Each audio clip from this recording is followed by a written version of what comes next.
We don't want to hand KwaZulu-Natal to MK and the EFF.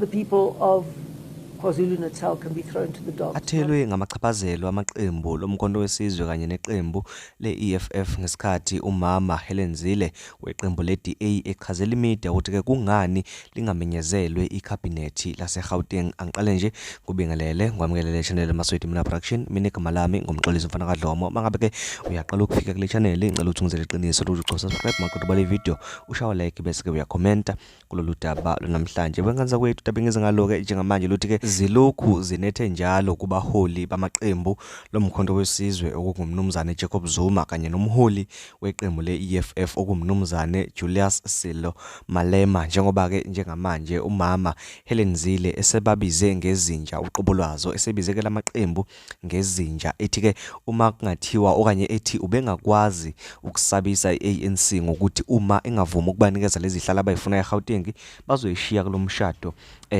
oKwaZulu Natal, kodwa bathi ngeke baze bakwazi ukusho njalo ngenxa ukuthi uma ngabe bengashiya KwaZulu Natal kuzobe kusho ukuthi ke banikela abantu bakaZulu Natal ezinjeni okuyiqembu ke le-EFF kanye ke neqembu lomkhonto wesizwe, njengoba ke uzoyizwela uma ngabe ke le video iqhubeka lapho khona izobe ke ekhulumela yena. Nganzo kwethu angazi ukuthi ke yini enye esele engacindezela lamadoda amabili, umnumzane Jacob Zuma kanye nomnumzane Julius Silo Malema, njengoba ke sazi ukuthi ke iwona kuphela manje amaqembu aopposayo, iwona amaqembu aopposa ANC kanye ke ne-DA kanye na wonke amaqembu aku-GNU. Kanti futhi ke siyazi ukuthi iqembu lomkhonto wesizwe ilona qembu elithema lafike ke lenza ukuthi ANC ingakwazi ukuthola ke u50% lo ebikade ke iuhlale uthola minyaka yonke. Ilona qembu elenza ukuthi ke kuze kube khona le GNU ekhona njengamanje, kodwa njengoba isekhona lo GNU bona ke ne-EFF abahlomuli ngalutho. Kunalokho ke baphinde ke bayacindezelwa. Ngicela nje ukuthi uyizwele umama Helen Zille ekhuluma ngalamaqembu ukuthi ke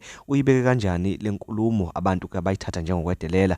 Mangabe usuqedile ngenzela iqiniso lokuthi usubscribe, ya like bese uyakhomenta sidibana kuvideo lanelayo. Ngiyabonga. I'll be quite honest, I mean, we could threaten to bring KwaZulu-Natal down if they don't agree to the document's terms in Gauteng, but we're not going to do that. We're not irresponsible people. We don't want to hand KwaZulu-Natal to MK and the EFF. It would be a total disaster for that province. So we're not about to do that. There are other levers that we're going to use, obviously there are. But we're not going to say the people of KwaZulu-Natal can be thrown to the dogs, not at all. And we are also going to say that unless we have a respectful settlement in Gauteng, we're not going to sit and do negotiations around the reconstitution of all the metros like Ekurhuleni and like Johannesburg and like Mogale City.